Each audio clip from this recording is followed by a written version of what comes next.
C'est intéressant. Ce garçon dit à cette fille, « Tu vas marier mon père ?» Elle répond tout étonnée, « Ton père? Qui est ton père ?» Le petit garçon lui pointe du doigt son père, assis dans un fauteuil roulant. Les deux filles sont étonnées. La première fille répond, « C'est lui ton père ?» La seconde lui demande ce que le garçon a dit et elle lui dit qu'il lui demande de marier son père. Elle dit, « Quoi? Il te demande de marier son père? Tu veux marier son père, celui-là? Cette chose? Tu es sûr que tu vas bien? Tu ne peux pas accepter ça, jamais. Tu es folle? » Elle dit au petit garçon. « Lève-toi et va chez ton père et dis-lui que mon ami n'est pas intéressé. » Le garçon se lève. La première fille essaie de calmer son ami, mais elle refuse de comprendre et dit « Mais que voulais-tu que je lui dise? Non, dis-moi. » La première fille lui dit « Ce petit garçon m'a demandé d'être sa mère. Tu n'avais pas besoin de répondre à ma place. » Elle essaie de voir si sa copine va bien, mais elle lui dit d'arrêter et qu'elle va très bien. Sa copine lui dit qu'elle ne va pas bien et que si elle allait bien, elle n'allait jamais dire ou vouloir accepter une chose pareille et continue en disant « Tu ne peux pas accepter une chose pareille. C'est celui-là que tu veux marier. Et il vient te dire ça et toi tu ne dis rien. Tu es contente, c'est ça. Si tu devais marier quelqu'un, ça serait quelqu'un d'exemplaire, pas une chose pareille. » Le type sur le fauteuil roulant essaie de lui demander de le marier, mais la première fille dit à sa copine « Pourquoi tu es si dur avec eux? Ce sont des personnes comme nous. Ils ont besoin d'amour. » Elle essaie alors de faire entendre raison à son ami. Elle voulait partir quand l'homme, sur le fauteuil roulant, recommence en lui demandant de le marier et elle s'arrête. La seconde fille lui demande pourquoi elle s'arrête et dit « Mais cet homme est fou » et demande à sa copine si elle est sûre qu'elle va bien et que, si elle ne va pas bien, de le lui dire et qu'elle va l'aider à aller mieux. Elle continue et dit « Tu n'as pas besoin d'écouter ce qu'il dit. Regarde-toi, tu es une très belle femme. Regarde-toi, tu n'as pas besoin d'un homme comme lui.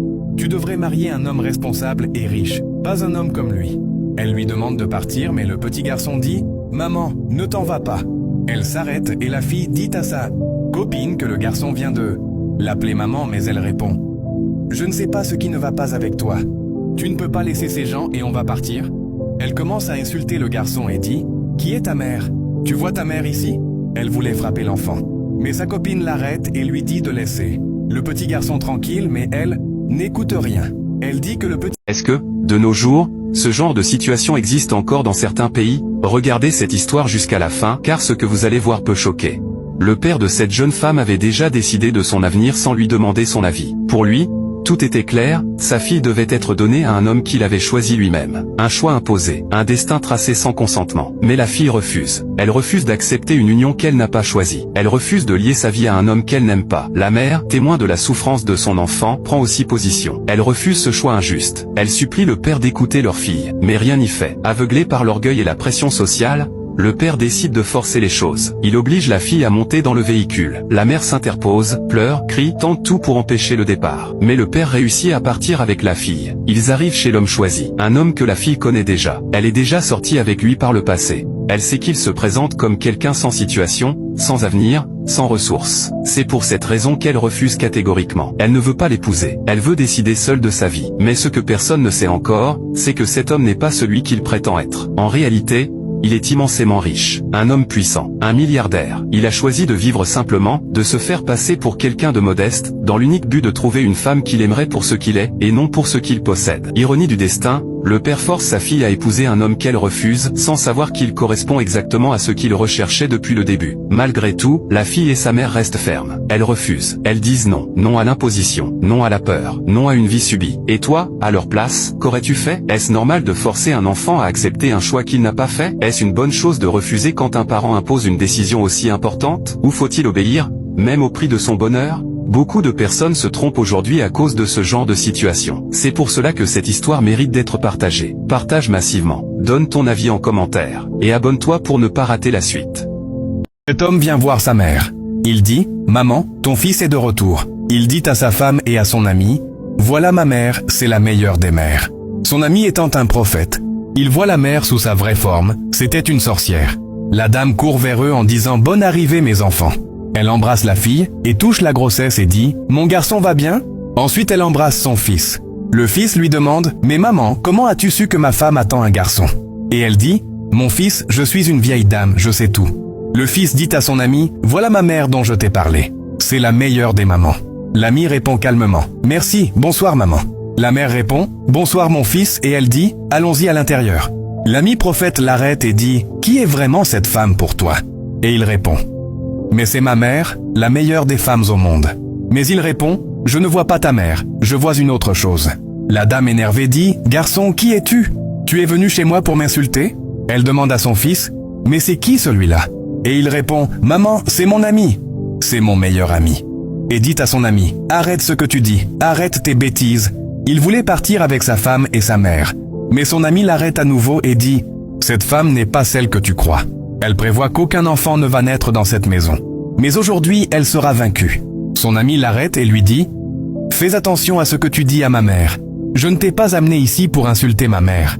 Si tu ne peux pas bien te comporter, sors de cette maison. » Mais il répond « Tu ne peux pas voir ce que je vois. Tu n'es pas spirituel. Je vois ta mère en tant qu'une mauvaise personne qui te veut du mal à toi et à ton enfant. » La femme l'arrête et dit « S'il te plaît, arrête ça. Je n'aime pas du tout ce que tu dis à ma belle-maman. » Il répond « Je n'ai rien contre ta famille. Mais tu sais pourquoi ton premier enfant est décédé? Oui, tu ne sais pas? Ta grossesse précédente s'est gâchée, c'est à cause de cette dame. » La femme répond « Mais comment tu sais tout ça? » Il répond « Votre meilleur ennemi est dans cette maison et dit à la dame « Vieille mère, ton heure a sonné. » Mais elle réplique immédiatement et dit « Jeune garçon, je ne sais pas qui tu es. Mais si tu veux m'insulter, quitte ma maison immédiatement. » Et dit à son fils de le faire sortir. Le fils la calme et demande à son ami ce qui ne va pas et qu'il est confus. L'ami brandit alors son chapelet vers la vieille dame et dit « Au nom de Jésus-Christ. » Elle fut frappée par le pouvoir du chapelet et dit « Éloigne ce truc de moi. Éloigne-le. » L'ami continue et dit « Qu'est-ce que ce bébé t'a fait de mal ?» Il lui enroule le chapelet à son cou et dit « Confesse maintenant. » Elle commence alors à crier et à se débattre. Son fils se met alors en panique et l'appelle par son nom, mais elle ne répond pas. Quelques secondes après, elle se transforme en sorcière de nature. Son fils prit peur et s'éloigne d'elle. Il demande à son ami ce qui se passe et il lui dit « Tu vois ce que je te disais ?» La femme ne croyait pas ses yeux. Elle commence alors à leur demander pardon. Le fils lui dit « Maman, donc ton plan, c'était de me faire du mal, à moi, à ma femme et à mon futur bébé ?» La femme l'insulte de sorcière. L'ami invoque encore le sang de Jésus et une foudre s'abat sur elle et elle commence à pleurer. Elle perd la vue et commence à crier en disant « Je ne vois plus, je ne vois plus, aidez-moi, je ne vois plus, aidez-moi. » L'ami dit « Voilà comment les sorcières finissent. » Il dit à son ami de partir et de la laisser. Le fils dit « Maman, tu es une sorcière? Je vais te laisser dans cette maison toute seule et je vais repartir avec ma femme et mon enfant. » Il demande à sa femme de partir et de la laisser et ils s'en vont. Voilà comment elle a fini, voilà comment la sorcière a fini. Elle est désormais aveugle.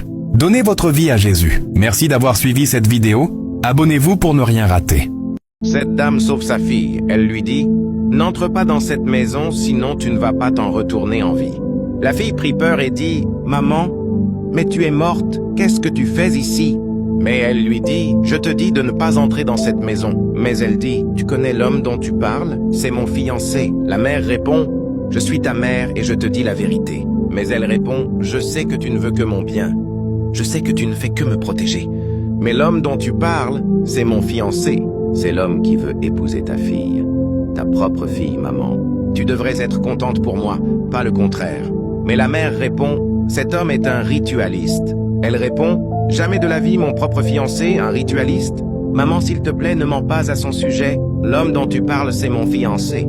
Mon futur mari, ne le dénigre pas. Qu'est-ce que tu racontes? S'il te plaît, vas-y, quitte ici, je suis en route. » Et elle voulait entrer, mais la mère dit « Si tu rentres dans cette maison, il va te découper et t'offrir en sacrifice. Il a déjà tout planifié. Il attend juste le bon moment pour te tuer et t'offrir en sacrifice. » La jeune fille prit peur et dit « Maman, tu es en train de me faire peur. Arrête s'il te plaît. » L'homme sort alors et dit à la fille « Mais chérie, je suis entré depuis et je ne t'ai pas vue. Qu'est-ce que tu fais ici ?» Elle répond « Non t'inquiète chérie.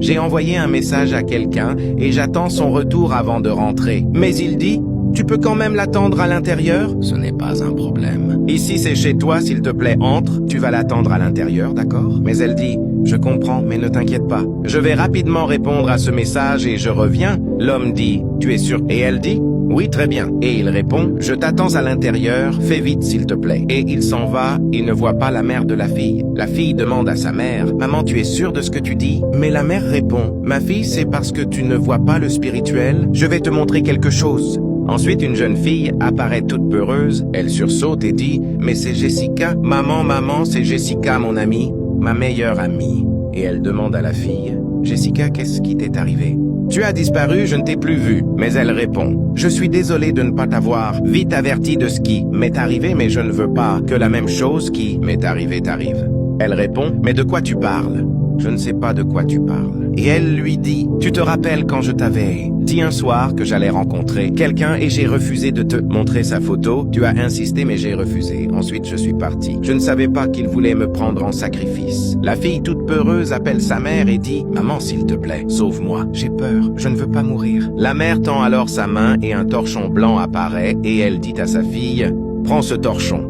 Lorsqu'il va sortir, attends qu'il sorte de la maison. N'entre pas. Il va insister mais n'entre pas.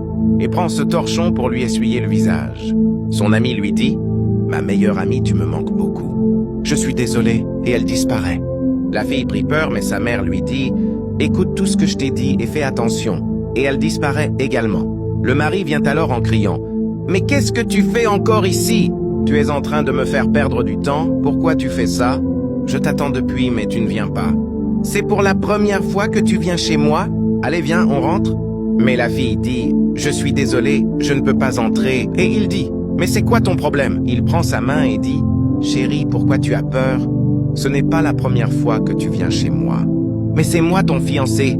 Viens, entrons à l'intérieur pour parler. » La fille refuse, mais il insiste. Elle voulait partir, mais il la tire par la main pour la faire entrer en force. Mais la fille utilise le torchon que sa mère lui a donné pour lui essuyer le visage. Il reçoit une sorte de foudre qui le secoue. La fille reste loin attentive et le regarde. Et il commence à parler. Il dit « Je suis désolé, je suis désolé. Oui, je voulais t'utiliser. Oui, tu es la 9e personne que je veux utiliser pour mon rituel. Oui, ton grand frère, je l'ai utilisé pour un rituel d'argent. On l'a tué et on l'a offert en rituel. Je suis désolé, chérie, suis-moi. Allons à l'intérieur. » Son chef ritualiste apparaît ensuite. Il appelle son nom. Pris de peur, il s'agenouille et dit « Chef, pardon.